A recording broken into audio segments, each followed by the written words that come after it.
I'll never forget the moment my world split in two. The orchestra was playing softly, guests smiling as my sister floated down the aisle. Everything looked perfect until Grandpa Henry walked into the reception hall. My father's smile vanished like a switch had been flipped.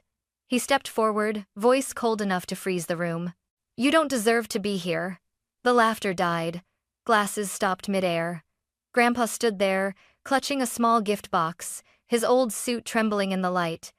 He didn't argue, just lowered his head as whispers spread like wildfire. I wanted to scream, to defend him, but my voice was gone. Then, the massive oak doors swung open. A man everyone in Charleston respected, a billionaire, the guest of honor, walked straight past my father and hugged Grandpa. "Glad to see you, partner." And in that instant, my father's pride shattered before everyone's eyes. Growing up, I used to believe my family was unbreakable.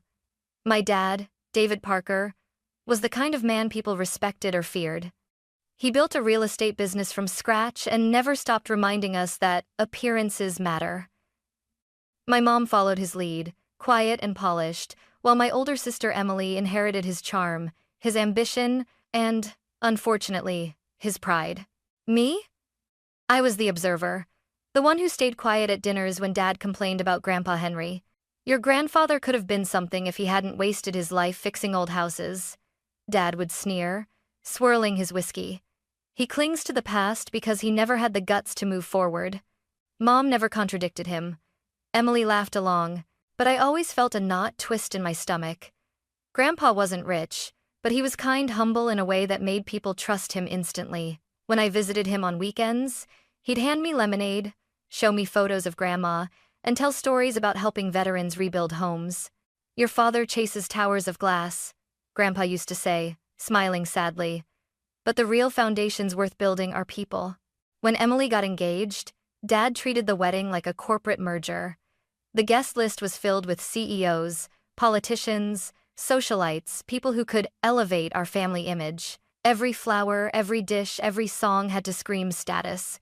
One evening, as we reviewed the seating chart, I noticed Grandpa's name missing. "Where's Grandpa's seat?" I asked. Dad didn't even look up from his laptop. "He's not coming." "What? Why not?" "Because this isn't a backyard barbecue, Sophia. He'll stick out like a sore thumb." I felt anger rising. "He's family." "He's your family," Dad snapped. "Not mine." The words hit harder than I expected. That night, I drove to Grandpa's small house on the outskirts of Charleston. The porch light flickered, and he greeted me with that same gentle smile. "You look troubled, sweetheart." I told him everything, how Dad thought he'd embarrass us. He just chuckled softly, like he'd heard it all before. "Your father's been chasing shadows for years," he said. "Let him run. I'm not angry. I just hope one day he remembers who taught him to stand." I begged him to come anyway. He hesitated, then nodded. "If you want me there, I'll come. For you." When I hugged him goodbye, I felt his hands tremble, but not from weakness. It was something deeper, something quiet and powerful, like he knew this wedding would change everything. I didn't realize then that I was inviting a storm into that ballroom, one that would tear open every secret my family had tried so hard to hide. The morning of Emily's wedding felt unreal, like everything was dipped in gold.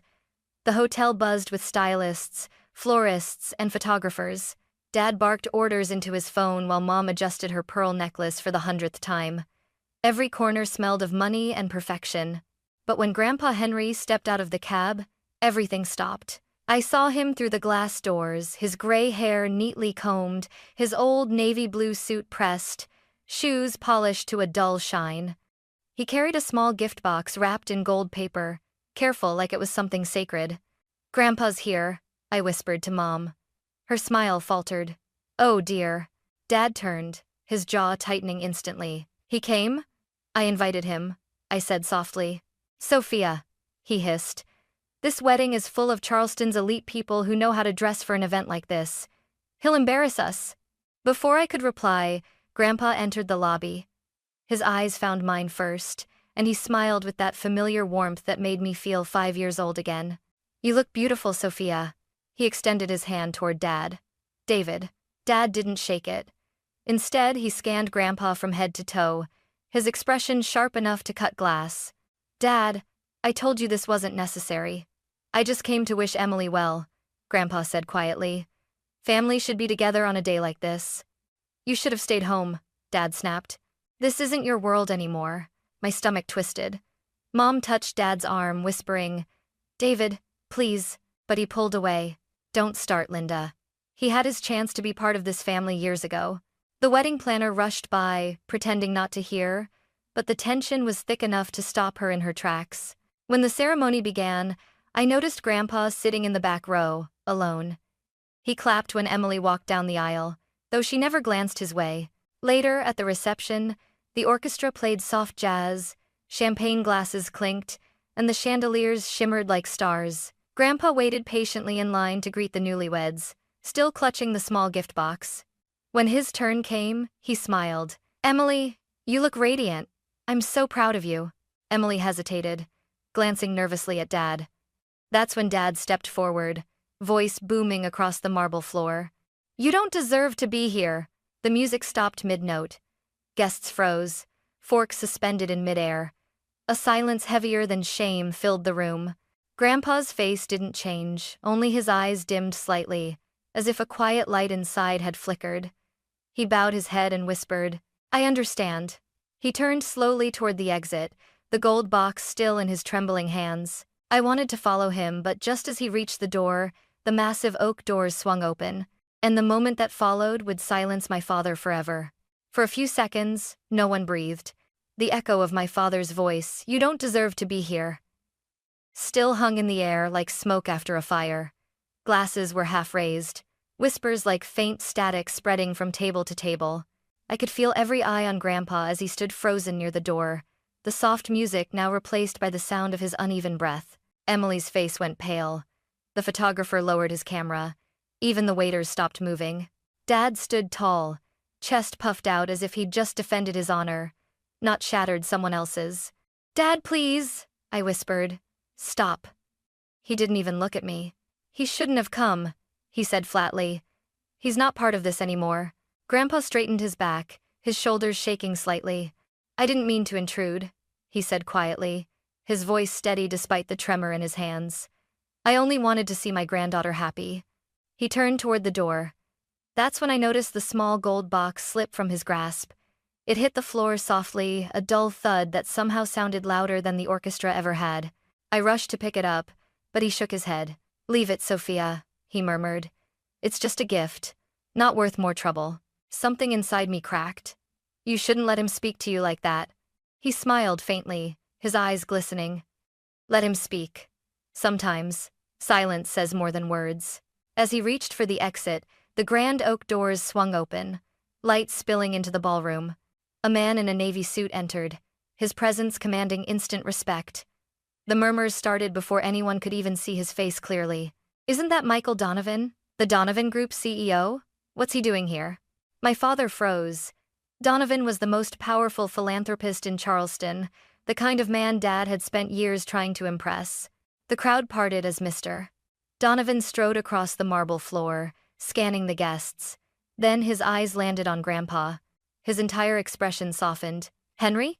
He quickened his pace, ignoring my father's outstretched hand. Glad to see you, partner, he said warmly, grasping Grandpa's hand with both of his. The room gasped. My father's face went white. Partner? He stammered. Mr. Donovan smiled broadly. Of course. Henry and I go way back. Cameras flashed. Murmurs swelled again. I looked at Grandpa, still stunned, still quiet, but this time, there was a spark in his eyes. He had come to give his granddaughter a gift. Instead, fate had just handed him something far greater. The truth. Mr. Donovan's words cut through the air like thunder. Glad to see you, partner. The entire ballroom froze. For a second, I thought I'd misheard. But when Mr. Donovan clasped Grandpa's hand and laughed warmly, I knew this wasn't a polite greeting. It was real. Dad blinked rapidly, his lips twitching like he was trying to process what he just heard. Partner? He repeated, voice cracking under the weight of disbelief. Donovan smiled easily. Yes. Henry and I co-founded the Charleston Veterans Restoration Fund last year. He's the heart of it, really. I handle the money, he handles the vision. Gasps rippled through the crowd. Guests began whispering. Cameras lifted discreetly. He's a partner with Michael Donovan? I thought he was just a retired handyman. My father's face drained of color. The same man who'd humiliated Grandpa seconds ago now looked like he was standing in quicksand. Donovan turned to him with an easy grin. "You must be David Parker, right? I've heard a lot about you from your father. You should be proud.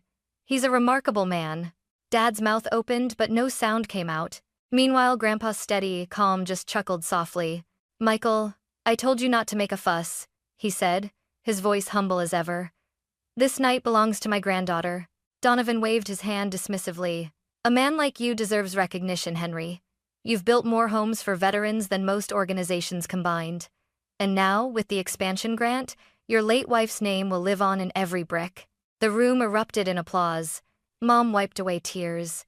Emily stood frozen in her wedding gown, her bouquet trembling slightly in her hands.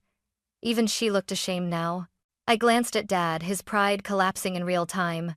His jaw worked furiously, searching for control, but he couldn't find any words to rebuild what he'd just destroyed. Grandpa bowed his head modestly. "I didn't do it for attention," he said softly. "I just wanted to build something that lasts longer than pride." Donovan grinned and patted him on the back. "And that's why you're the kind of man I trust with everything." The applause swelled louder this time, sincere and thunderous. Guests who'd looked away minutes ago were now stepping forward to shake Grandpa's hand, to congratulate him. I turned to my father. He stood stiff, motionless, his perfectly tailored suit suddenly looking too tight, too small. In his eyes, I saw something I'd never seen before. Not anger, not arrogance. It was fear, because in that single moment, the entire world saw the truth. The man he tried to bury beneath shame was the very man everyone now admired. And deep down, I knew this was only the beginning of what Grandpa had planned. After the applause faded and the music slowly resumed, the air in the ballroom felt different, lighter for everyone except my father. He stood in the corner, avoiding every eye that turned his way. For the first time in my life, he looked small. Grandpa, however, stayed calm as if nothing extraordinary had happened. When the photographers begged for a picture, he politely declined. "This night isn't about me," he said, smiling at Emily, but my sister couldn't meet his eyes. Later, when the crowd thinned and the last guests began to leave, I found Grandpa sitting alone on the terrace, the city lights reflecting off his glasses. He was holding the gold box again, his thumb tracing the ribbon like it carried memories. I sat beside him quietly. "Grandpa," I said softly, "why didn't you ever tell us about the foundation, Mr. Donovan?" "All of it?" He chuckled under his breath. "Would it have changed anything, Sophia? Your father stopped listening to me years ago. He was too busy chasing mirrors, trying to look like a man of value instead of being one." I frowned, guilt washing over me. "He's wrong about you. You've done more good than he ever." Grandpa raised a hand gently. "Don't speak against him. He's my son. And pride is a heavy chain, Sophia. Some men spend their lives dragging it until they fall." He reached into the box and handed it to me. Inside was an old black and white photo, two young men standing in front of a half-built house. One of them was Grandpa, the other unmistakably a younger Michael Donovan, both smiling, covered in dust. "We started building homes for veterans when we were your age," he said. "Your father was still in college then. I offered him a chance to help, but he said he didn't want to get dirty. So I built without him." My throat tightened. "And he never knew?" Grandpa shook his head. "He never asked. But it doesn't matter. A man doesn't need an audience to do what's right." The soft jazz from inside floated through the open doors. I could see Dad standing alone at the bar, drink untouched, his reflection warped in the glass. "He thinks wealth makes him powerful," Grandpa murmured. "But kindness builds an empire that never falls." I wanted to tell him how proud I was, how grateful, but before I could, he stood and patted my hand. "Don't pity him, Sophia. Life will teach him in its own time." As he walked away into the night, the city lights shimmered against his silhouette. I stayed there for a long time, holding that old photograph, realizing the truth Grandpa had hidden all along. He wasn't just the man my father dismissed. He was the legacy my father would spend his whole life trying and failing to live up to. 2 days after the wedding, I was still replaying that night in my head, the silence after Dad's outburst, the way Grandpa stood with quiet dignity, and the moment everything shifted when Mr. Donovan called him partner. I thought maybe Dad would apologize. Instead, he came storming into my apartment like a thunderstorm that had been waiting to break. "You let him humiliate me," he shouted. slamming the door so hard the picture frames rattled. I stared at him, stunned. Humiliate you? Dad, you yelled at him in front of hundreds of people. Have another Averson radio. You don't understand, he snapped. He's been manipulating everyone for years, pretending to be humble while stabbing me in the back. I stood up, trembling with anger. You call that humility manipulation? He didn't even defend himself, Dad. He let you tear him apart and still he forgave you. He laughed bitterly. Forgave me? He's been plotting that moment for decades. He wanted to embarrass me in front of Donovan, in front of everyone that matters in Charleston? He didn't want to embarrass you, I shouted back. He wanted to celebrate his granddaughter's wedding and you turned it into a war zone. He pointed a shaking finger at me. You always take his side. Ever since you were little, you've looked at him like he's some saint. You think because he builds a few houses for veterans, he's better than me? I built this family's name, Sophia, me. And you destroyed it that night, I said quietly. The silence that followed was sharp as glass. He turned away, his shoulders rising and falling with each breath. When he finally spoke, his voice broke. You think I don't know how people look at me now? Like I'm the villain, like I'm the ungrateful son. But I worked my whole life to escape that man's shadow. Every success I had, people still whispered Henry's boy. His words sank into me. Beneath the pride, I heard the pain. Dad, I said softly. You weren't supposed to escape his shadow. You were supposed to walk in it until you could make your own. He shook his head, gripping the back of a chair until his knuckles turned white. You sound just like him. Maybe that's not such a bad thing. It's Staption. For the first time, he looked small, not in stature, but in spirit. The proud, commanding man I'd known all my life looked lost, like a boy who'd spent years running from a truth he couldn't face. He turned toward the door. I can't talk about this anymore. You never could, I whispered. The door slammed, and the silence that followed was worse than shouting. That evening, my phone buzzed with an unknown number. When I answered, a calm voice said, Miss Parker? This is the Donovan Foundation. Mr. Henry Parker requested your presence at the Veterans Housing Gala this evening. He said you're his guest of honor. My heart leapt. Of course, I said without hesitation. The gala was held in the same hotel ballroom where my sister's wedding had been, but it felt like another world. Instead of chandeliers and champagne toasts, there were service banners, photos of veterans, and volunteers wearing matching pins that read, Building Hope. When Grandpa entered, the crowd rose to their feet in applause. Mr. Donovan took the stage, smiling proudly. Tonight, he said into the microphone, we honor Henry Parker, a man who taught us that true legacy isn't measured in wealth, but in kindness. Because of him, over 200 families have homes tonight. The applause was thunderous. I spotted Dad in the back, standing still, his eyes glassy. Then Grandpa took the microphone. His voice was soft but steady. I've made many mistakes in life, he began, but none greater than letting pride divide my family. I raised my son to build, but not to forget. And I failed to remind him that the tallest towers mean nothing if their foundations are cracked. I mean it's now. He paused, his eyes finding Dad in the crowd. Family isn't about pride, it's about love. And love, my friends, is the only thing that lasts.